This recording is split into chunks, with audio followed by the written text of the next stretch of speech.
Good morning. It must be Tuesday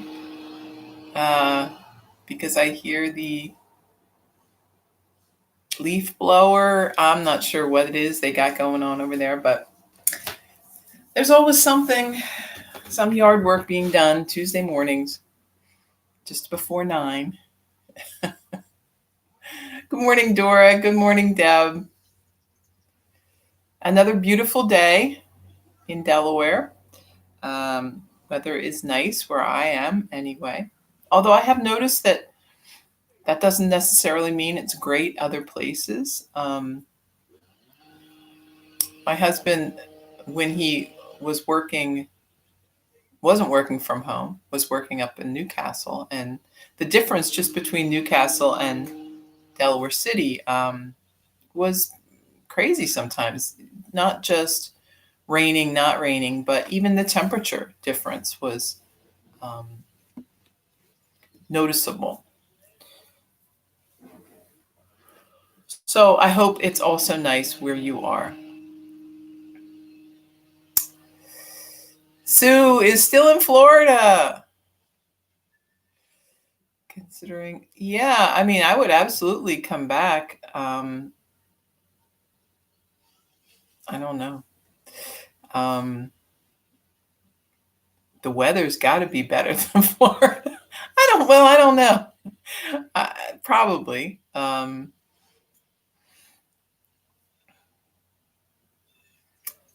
don't know. How did you get down there? Did you take the train or? I mean, I do know people that are traveling, so I mean, it's definitely a thing that is happening. In fact, I just saw something, and I'm sure you can look it up online, but it was sort of a breakdown of different activities and their level of risk. Um, and I think the highest one was going to a bar for all kinds of reasons, I guess. And the lowest, of course, was, some kind of outdoor activity.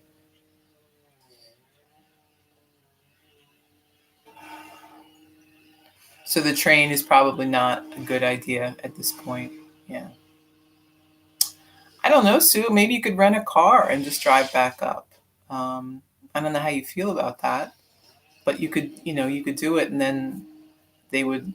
I know you can run with one-way rentals. I know it's a lot more expensive that way, but it's certainly a way to go.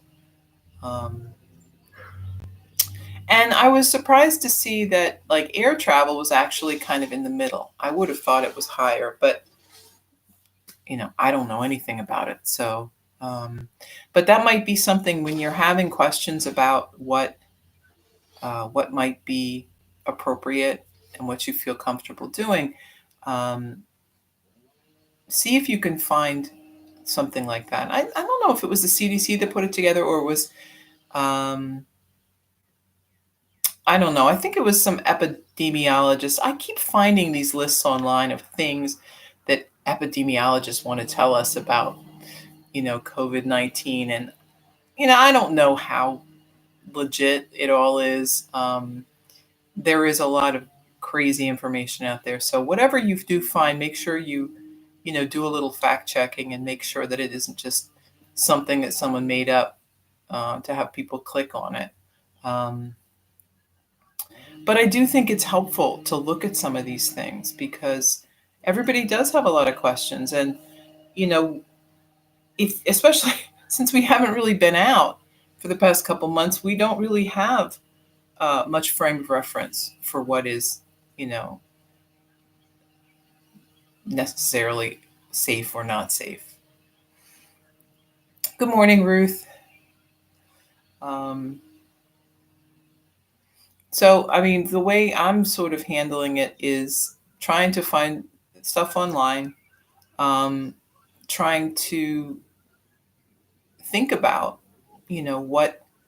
what I would be doing in a certain situation and, how risky that might be. It sounds like from everything I've been reading that surface to surface contact isn't as likely as they had once thought, that it really is more about the air and being in proximity to one another, breathing the same air.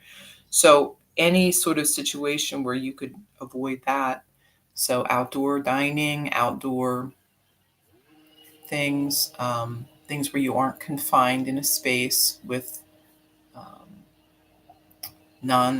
like recirculated air as opposed to air coming in from the outside. Um, so yeah, I mean it's funny times that we live in, and I don't think we need to be kind to ourselves about this stuff, um, because it seems like everybody's learning their way. Nobody really knows for sure how this is all going to work out. Um, and the scientists and doctors are learning more and more every day about what to do and what not to do. Um, so it's frustrating because we all want answers. We all want to know right now what the definitive word is. But I think the definitive word is nobody knows. Um, so we're just hopefully, everybody has the best minds on it working, and we're just trying to get the information as it comes. But that being said, if you feel comfortable staying at home and you don't want to go anywhere, don't feel like you have to. Um, you need to do what you feel comfortable doing, and it's it would be just as hazardous to go out and do something that you don't feel comfortable doing, um, than to just stay home. Like, just stay home. Don't don't like, it's not like conquering your fears or stepping outside of your comfort zone, which is something I heartily recommend to people to do. But this is different, right? This is a real threat and a real concern. So don't feel like you're being a baby if you don't want to go out. um, that's okay. um, Wait and see if that's how it will work for you. Um, I mean, everybody, again, as with everything, everybody's got to make up their own mind about what level of risk they're comfortable with, and um, take appropriate precautions. And hopefully, as time goes by, we'll learn even more and know more, definitively what is considered going to be considered safe and what is not going to be considered safe at any given time.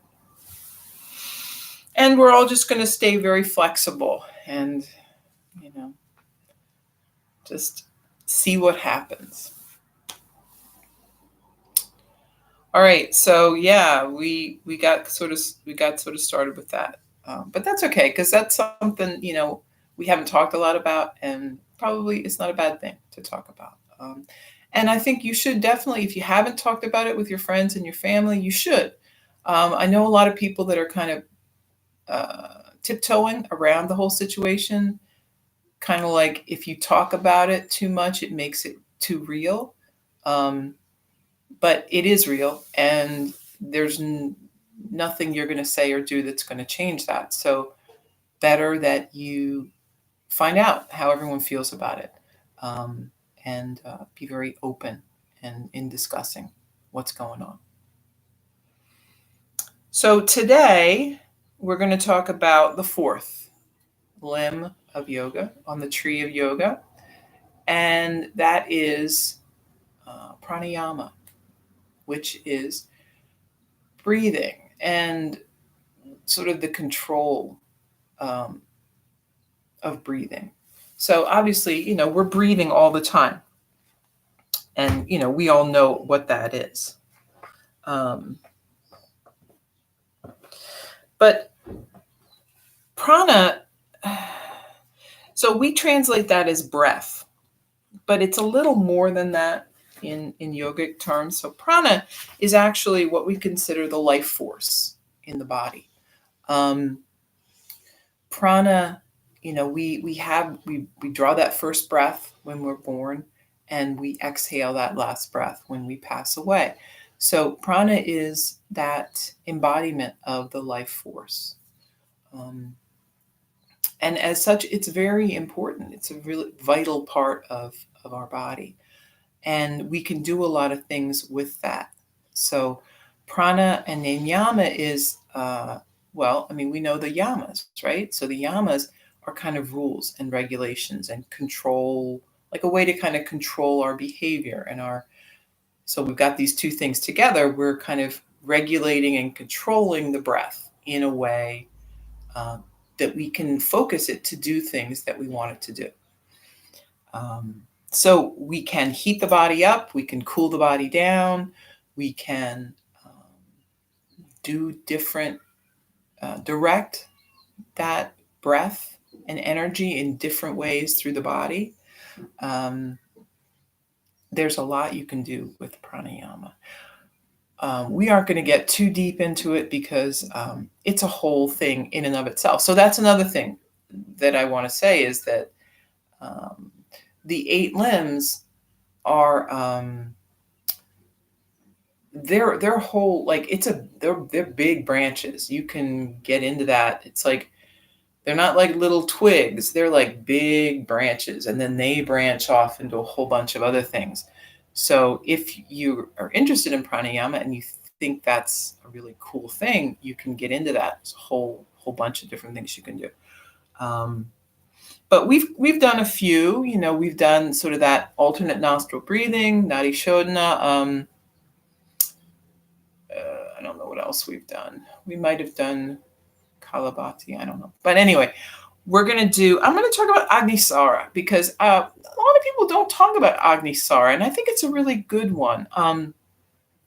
I like this one sort of technique that I learned about it that breaks it into 2 pieces, because the most sort of advanced part of Agnisara there's a lot, it takes some practice, but the first part isn't, and it's very accessible, I think, to anybody getting started. So Agnisara is meant to heat up the internal body. So we talk about Agni. We've talked about this before, right? Agni is that fire, the sort of what we might consider metabolism, but it's that internal fire that is burning everything for energy in the body. And it's digesting, taking in whatever we are bringing into the body. So it's not a real fire, but it is sort of centered in the solar plexus, right? And what we are doing with Agnisara is we're trying to kind of fan that flame and bring that flame up higher. So we are digesting and metabolizing at a higher level.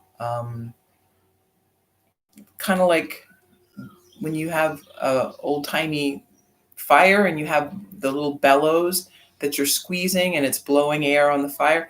This is what that does. It's squeezing the internal body to kind of move things along and fire that up. So typically we do this standing up, but I'm going to do a seated version of it because it doesn't, it's okay. It doesn't really matter. And I think it's easier. The standing up one, especially when you first start, is a little, it's just a little awkward. So the idea is what we're trying to do is we're drawing the belly button, that area where the belly button is, in toward the spine. So you can sort of visualize, obviously it's not really going to go back to the spine, but we're just trying to move it back. And this could be easy or hard, depending on how toned that whole abdominal area is. So abdominal strength, core strength is really, very basic and important. If you don't know this, maybe you do. to your entire structure. It helps with your posture. It helps with everything. So this is just kind of a gentle way to sort of work on that. And again, this doesn't have to be, you don't have to like really work super hard. This, just kind of see how it goes. I would caution you, if you do have a hernia or anything like that in the abdominal area, I wouldn't do this, or I would do it in a very gentle way. Don't try to do too much. But what we do is, as we exhale, we're drawing in. So this is kind of counterintuitive, maybe. Um, but if you think about it, it makes sense. But you'll see what I mean. So as we're exhaling, we're bringing that belly back, right? That's the exhale. So if you think about it, we're trying to have everything leave the body. The air is coming up, and we're drawing that belly in. Then on the inhale, we're releasing the belly, bringing the air back in. Belly might extend a little bit. And then the same. Exhale, we're drawing in.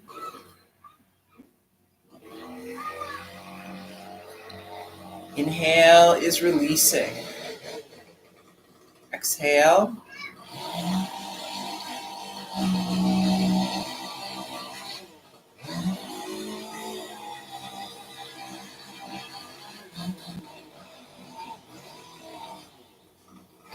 Oh, wow. Now they're chainsaws. Okay, so we're going to do that for about 10 rounds. Just do it gently. You don't have to really suck it in there. Just feel the belly sort of rising and falling.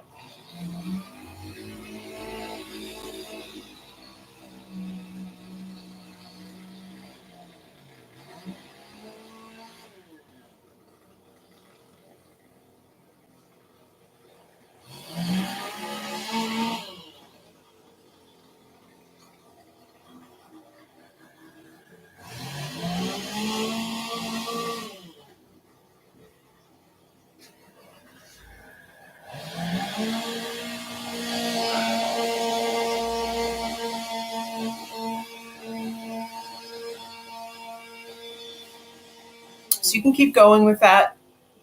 Doing it about 10 times is good. If you do this on a regular basis, you will see a big improvement in the strength and the ability to control that area of the body. So when we first start, you may find it difficult. Like you don't feel like it's not really moving all that much. You're not really sure what's going on down here.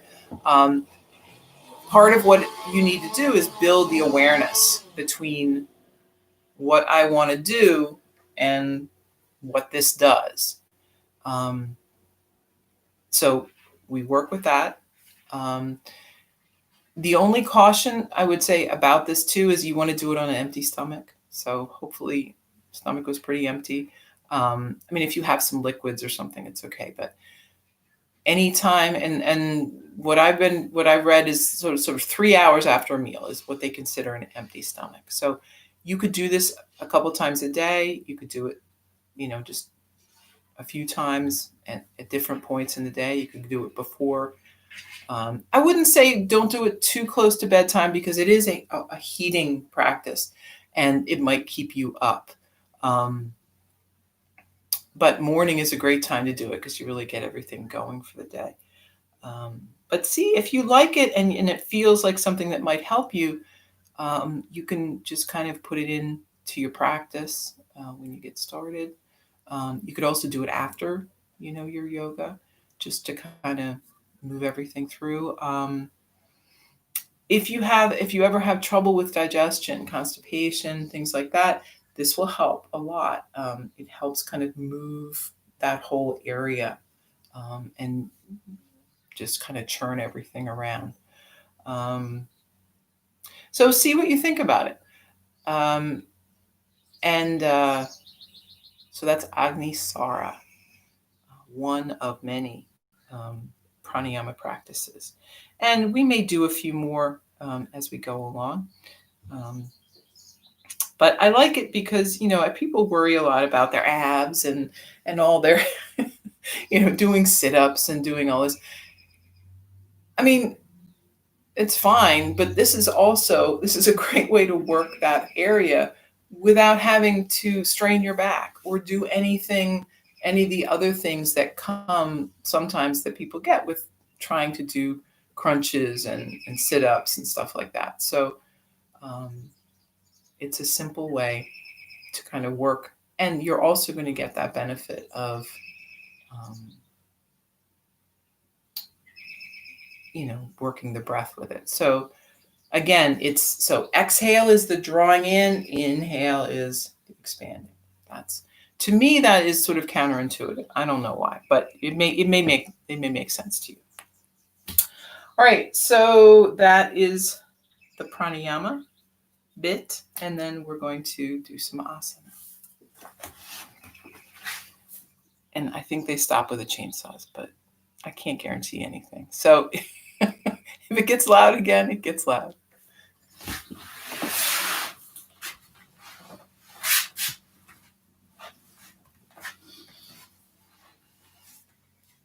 So sitting up, just breathe and relax.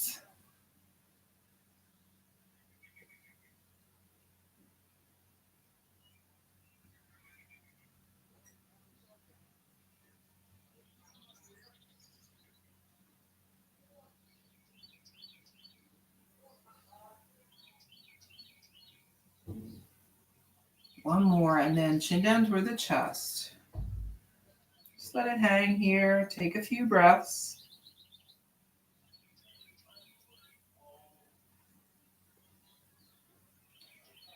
And then moving head around, make a big circle.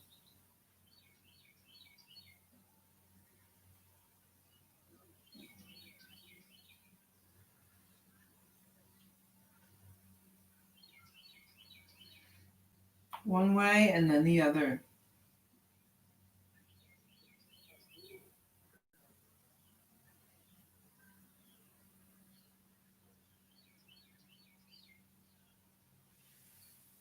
Lean forward and move around.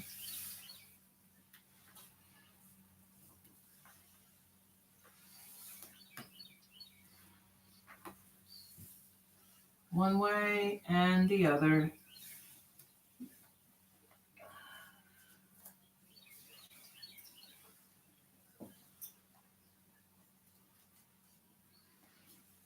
Back to your seat, arms wide for a deep breath, and then exhaling, hands together. Inhale, bring the arms wide. Exhale, hands together. Inhale. And exhale. Interlace your fingers, lift the arms, gaze up, and then arms down by your side. Inhale, lift, and lower, lift, and lower. Once more, lifting up. And then right hand down by your side, reach across with the left. Switching.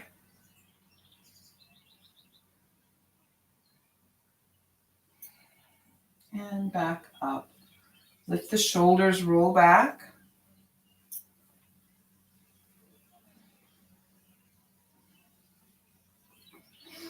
And forward.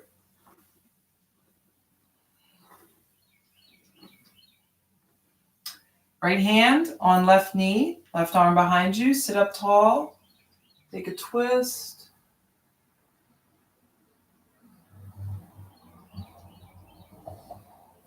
Back to center, and then switch sides.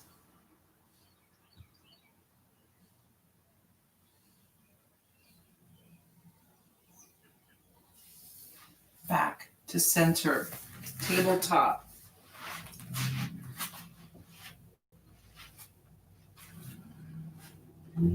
Let's sit back on the heels.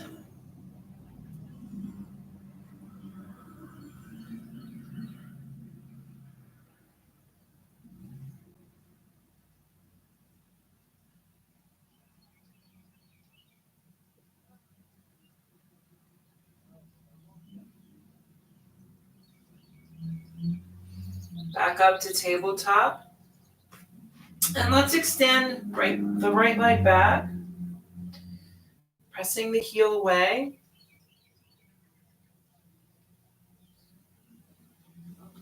Switch sides.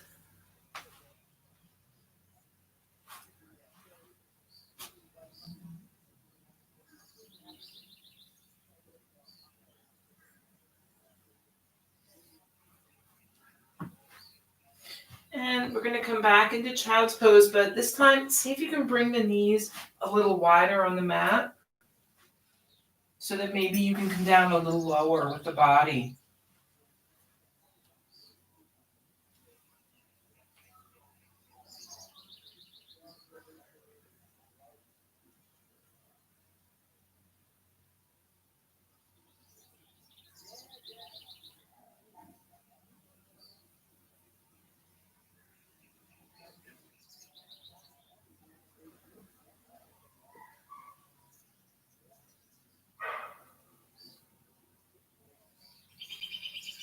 Coming back up. Tabletop to downward dog.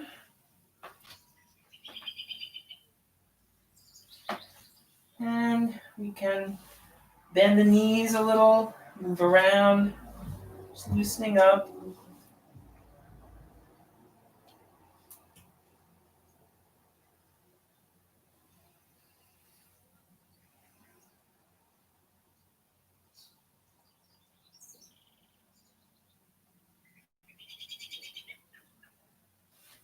And stepping the feet up to the hands, we're in a fold.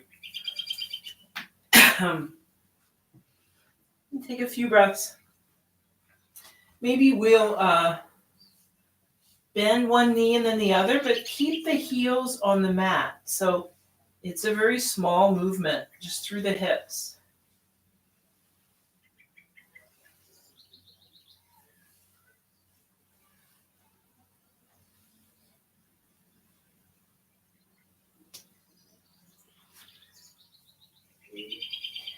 Rising slowly.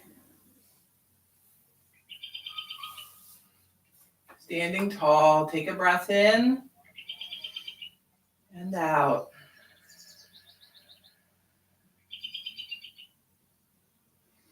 Inhale. Lift the arms. Exhale, fold. Inhale, flat back. Exhale, stepping back with the right. We'll set the knee down, arms overhead. Hands to the mat. Step back, downward dog. Inhale, high plank, and lower.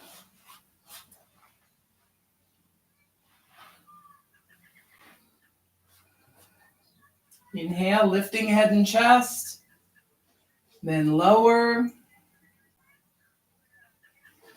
Inhale, lift,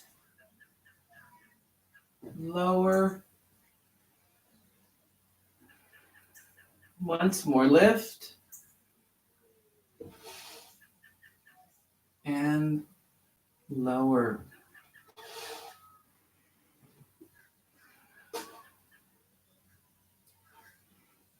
Then we're moving tabletop to downward dog.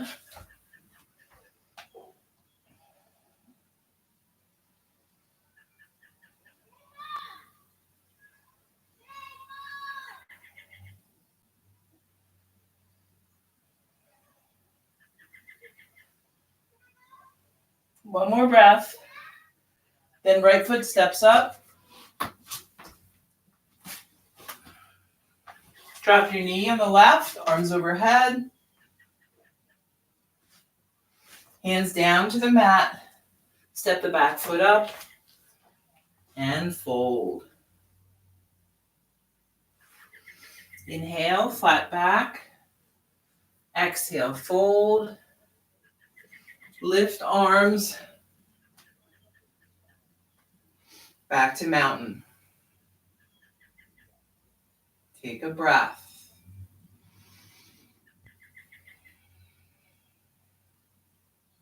Inhale, lift.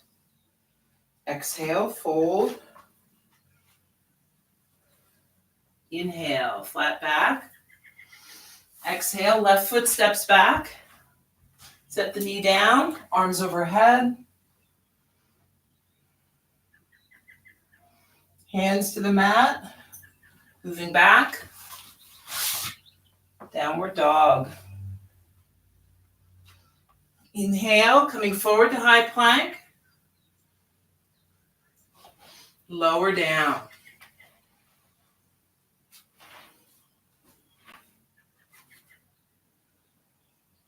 Inhale, we're lifting head and chest. Then lower.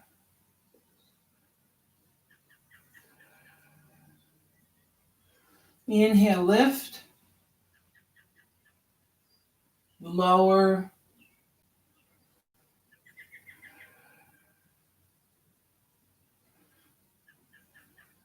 And once more.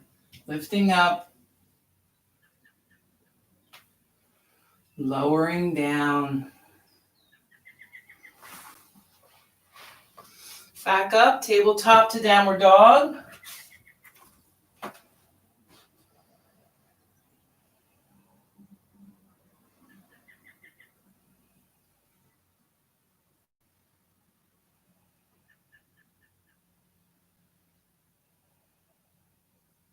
One more breath. Then we're stepping left foot up. Drop the knee, arms overhead. Hands down to the mat. Step up with the back foot. Fold forward. Inhale, flat back. Exhale, fold. Inhale, lift arms high. Back to mountain. Take a breath.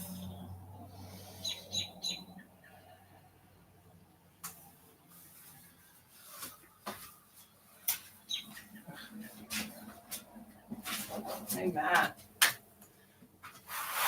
It's too stretchy. I don't know. I gotta get my other type of mat in here. This one's not really working. Inhale, lift, arms high. Exhale, fold. Inhale, flat back. Exhale, stepping back with the left. Press down, both feet, and rise up. Warrior one.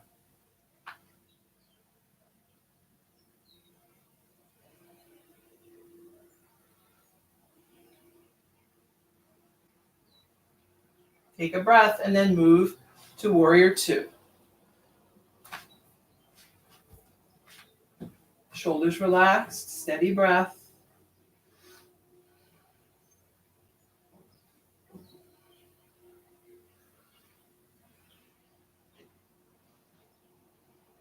On your next inhale, we're going to straighten the right knee, lift the right arm, and then lowering the right arm down, left arm lifts. For triangle.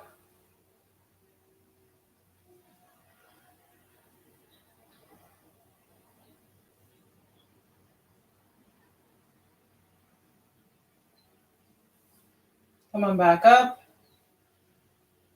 Release the hands and turn your foot. So we're facing the side of the mat now. Deep breath. Relax the shoulders. Lean forward.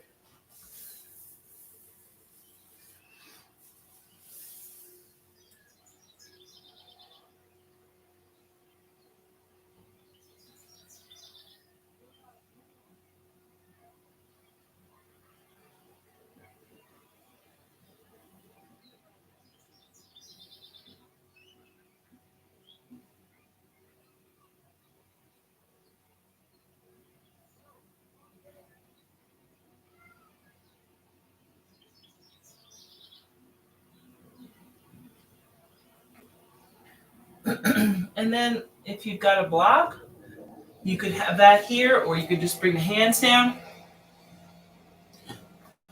We're going to bring right hand down, left hand to your waist. Take a breath, and then twisting to the left arm lifts maybe.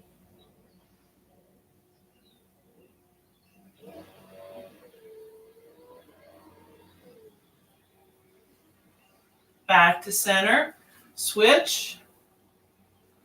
Take a breath, and twisting right.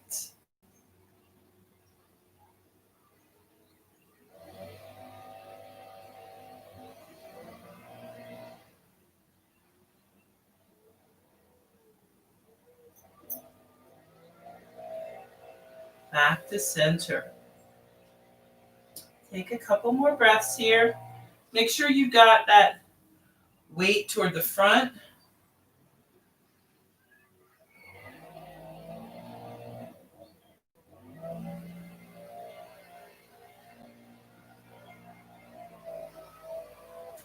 And then bring hands back to the waist.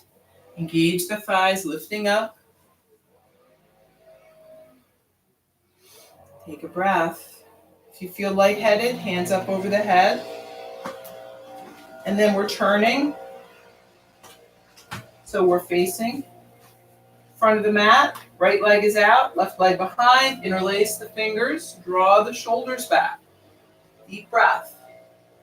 Fold forward.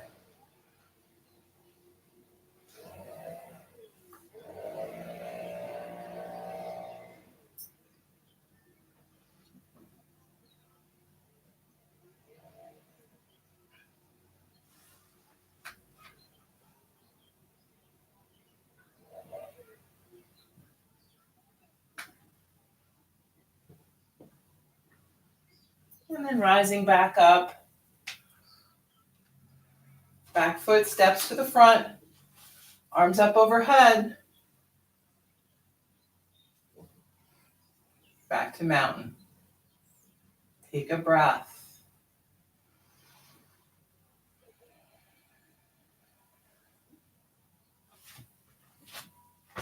Inhale, lifting arms high. Exhale, fold. Inhale, flat back. Exhale, right foot steps back. Press down here and rise up. Warrior one.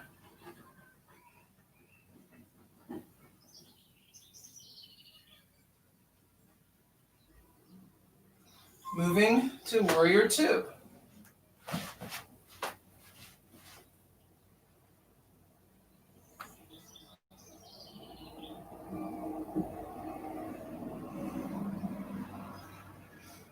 Next, inhale, we're straightening the left leg. Reach high with the left arm.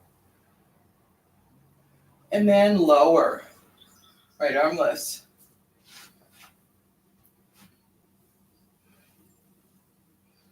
For triangle.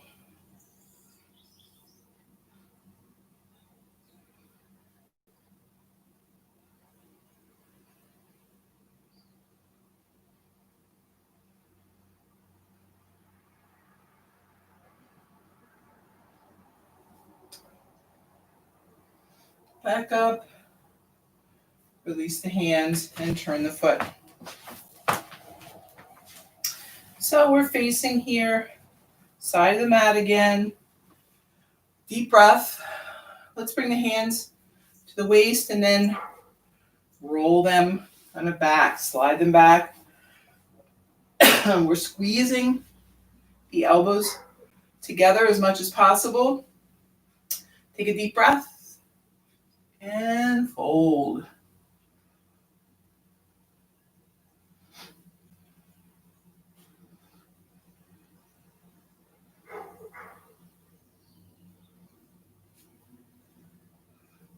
And back up.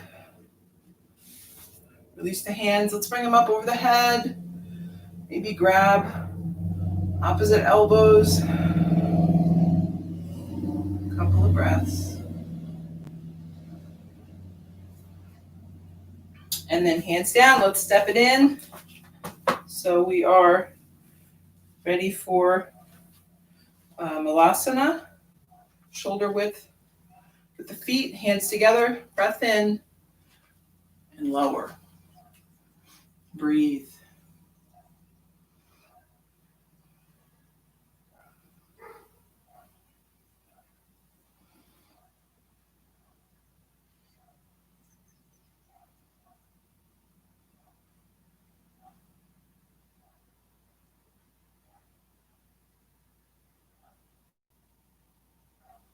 Back up.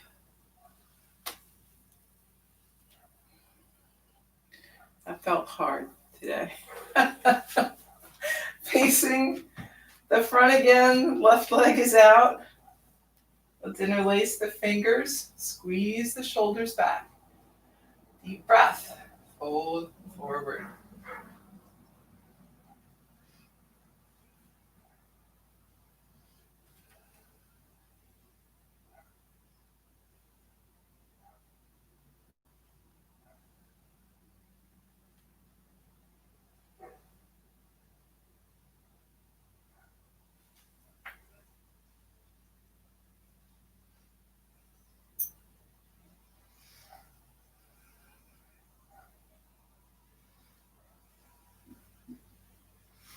And then coming back up,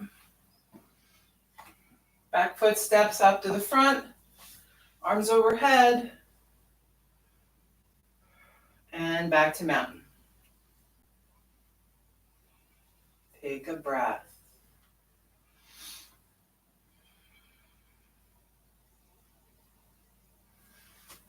And let's come to a seat on the mat. So we'll have soles of the feet together, sitting up tall. Take a deep breath. Lean forward.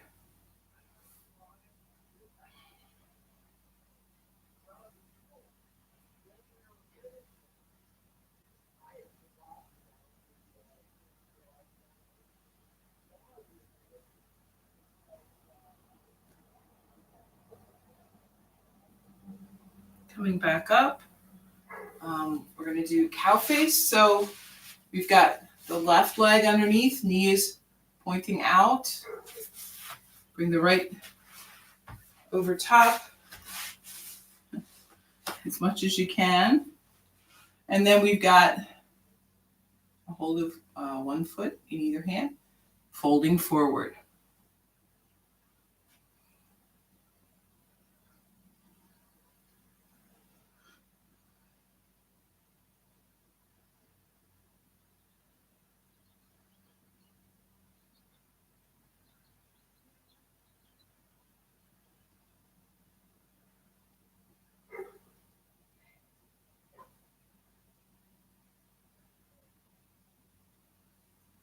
Coming back up.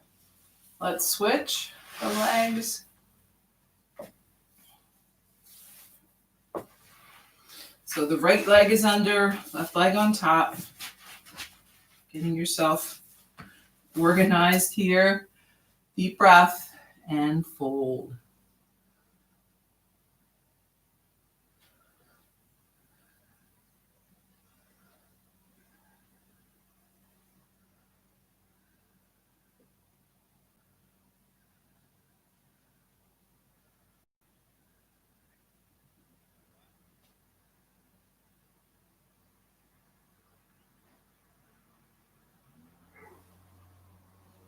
And back up.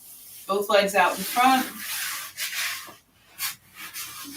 Lift the arms, take a breath, and fold.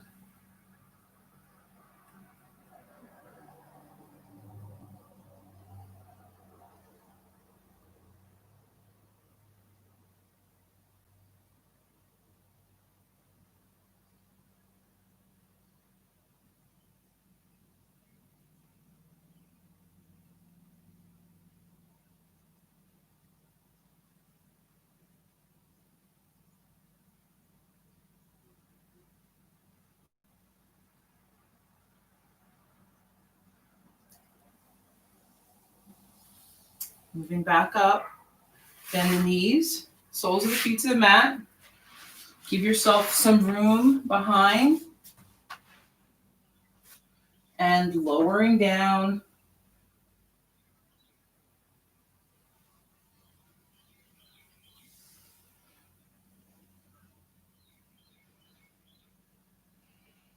Find a place where you feel comfortable here.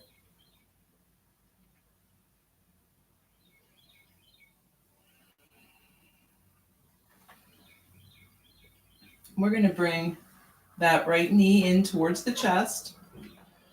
Interlace the fingers. Kind of hug that leg in. If you find it uncomfortable to be holding onto the shin, just bring the hands behind.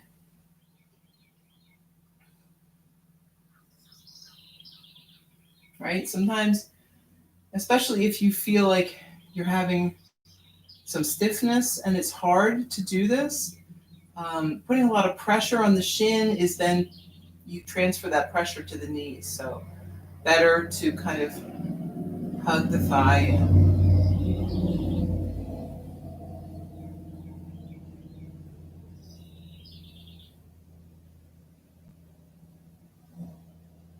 Take a breath, and then we're going to start lowering the right knee out to the side, opening up the hip.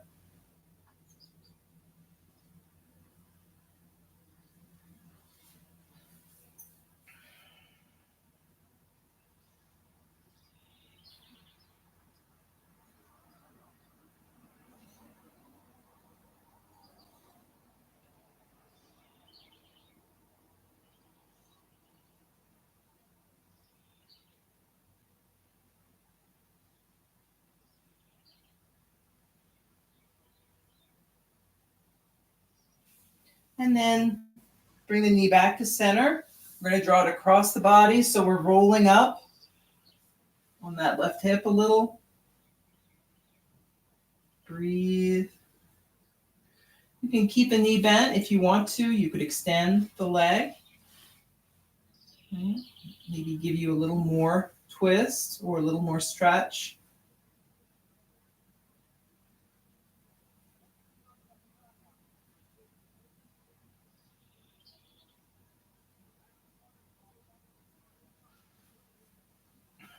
Coming back to your center.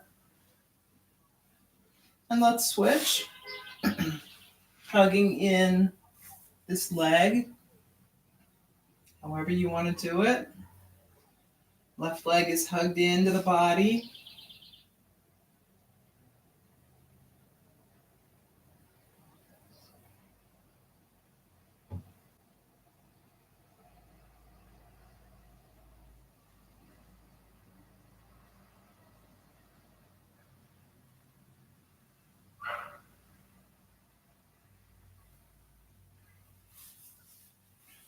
And then we're moving that knee out to the side.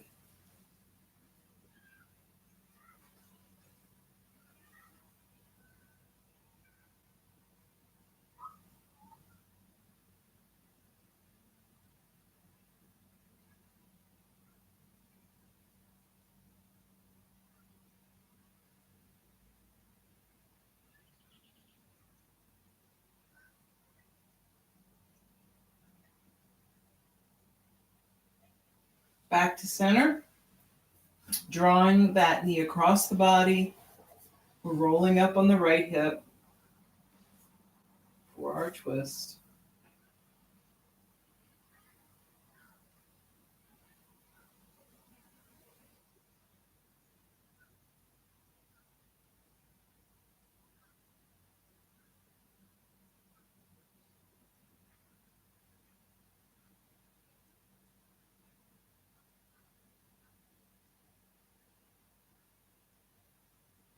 And then back to center. Extend both legs long. Take a few breaths.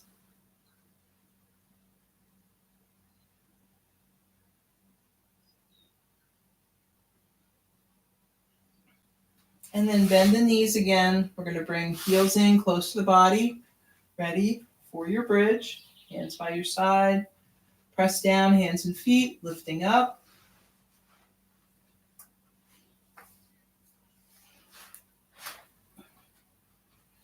Breathe.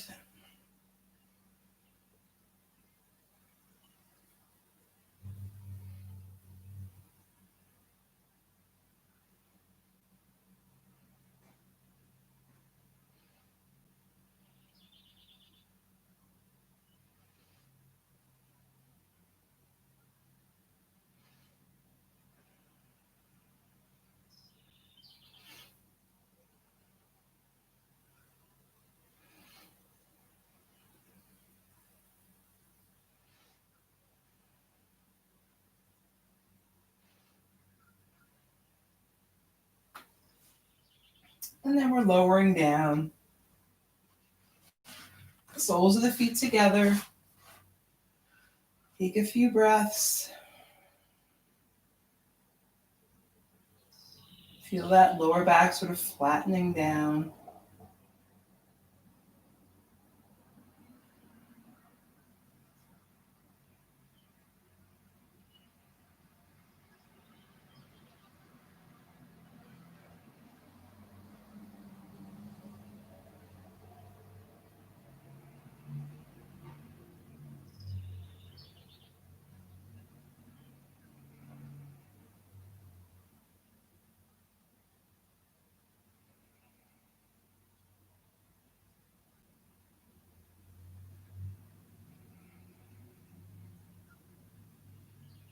And then we're just going to move into Shavasana from here. So you could extend the legs out, or you could keep the soles of the feet together if you feel comfortable. Whatever you want to do. Just getting into a place where you feel nice and at peace. Focus on the breath. Notice the belly rising and falling. We're doing that sort of deep, we call diaphragmatic breathing, where you can actually feel some rise in the abdomen, the lower belly. Breathe.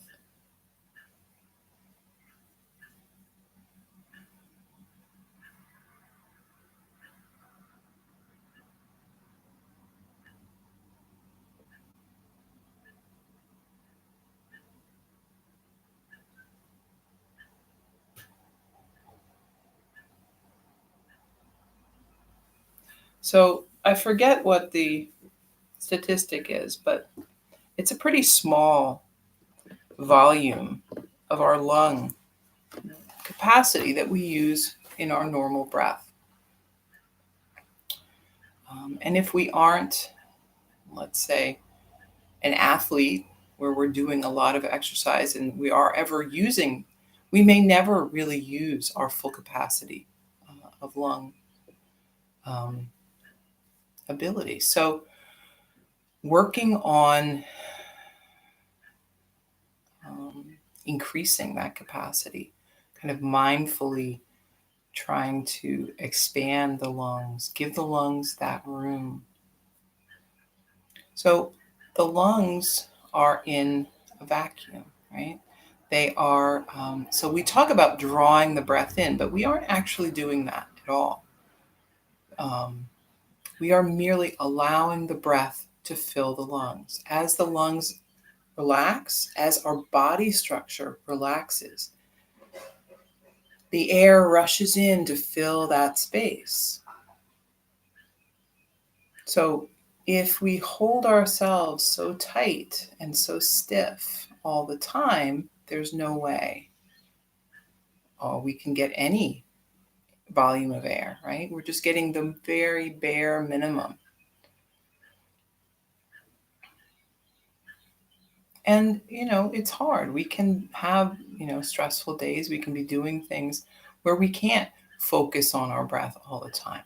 So take some breaks, maybe. If you're having a stressful day, if you're having a really busy day, take a few breaks to really work on that deep breathing, to fill up the oxygen in the body, to let the lungs expand, to keep everything kind of working as it should.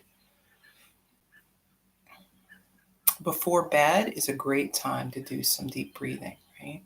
Laying on your back, like we do normally in Shavasana, is a good position for this deep diaphragmatic breathing because you are supported. So you can let a lot of things relax. Um, First thing in the morning, also a great time. But you can also do this sitting up in a chair, just mindfully allowing the body to sink down and relax.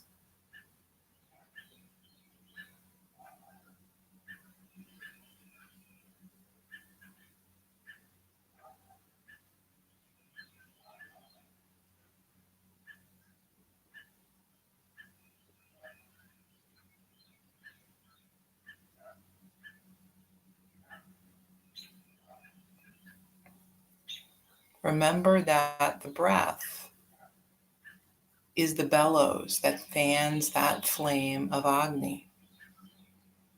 When the flame, or I'm sorry, when the oxygen is low, when the bellows aren't really working, the Agni will burn like an ember, very low.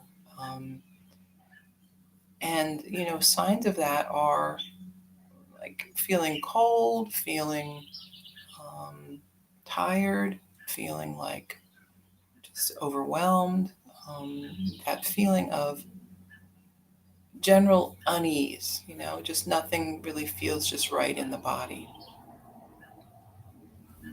And honestly, I mean, it sounds crazy, but sitting for 5 minutes and doing deep breathing can literally change the body chemistry, and it can change how your body is feeling, which in turn then changes our mood, changes how um, our mind is interpreting what's going on with our body. So you can really perk up your whole day with just a little bit of breathing. It's that important. Prana, it is your life force. We want to caretake that. We want to um, cultivate it like you would, a lovely plant in your garden where you take good care of it and you make sure it has what it needs. Agni is like that. It's a beautiful fire in the body. Um, it makes me think of, I remember going camping when I was a kid with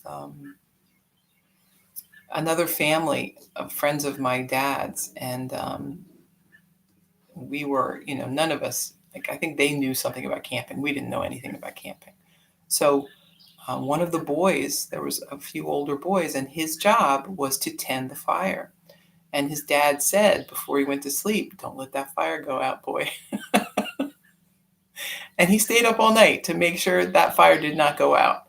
Um, so your fire won't go out, right? That's not a worry that we might have. But we do want to keep an eye on it, right? When it's burning low, we want to stoke it up, do some things, get some activity going in the body. Breath is the first step, right? Um, it is the most effective and the most direct way to get that fire back up again.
Beginning then to move a bit, fingers and toes, hands and feet. If you feel like you want to stretch to get going, do it.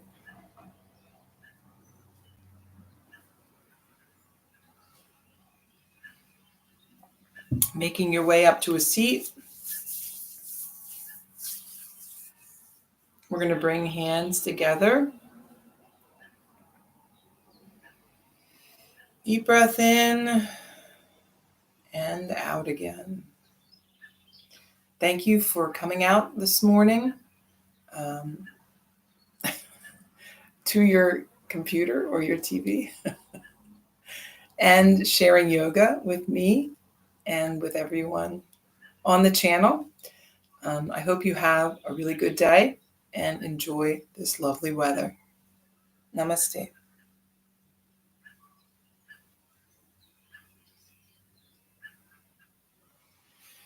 Thank you. There's your Tuesday class. We made it through the chainsaws and everything, and here we are at the other side. So, Agnisara, it's a fun practice. It's really easy, and it can, just like yoga, like when you first start it, you don't feel like you're doing very much. You're like, But you'll see if you do it for a week, by the next week, you'll really start to see, okay, well, I can move this more. You'll feel it tightening more. You'll actually feel that you can go lower, and it's very interesting. It's fun to kind of move things around under the surface. So if you want to do it, it's a very beneficial practice, I think, for most people. It can it just it's just very beneficial. I don't know what I'm trying to say. I lost my train of thought. All right, that's it. Tomorrow we'll talk about the next one, which escapes my mind right this second. But I think I need some coffee or something. I feel like I could go right back to sleep. Maybe I'll just lay down and do some more shavasana. I don't know. That wouldn't be a bad thing. All right, I'll see you guys tomorrow.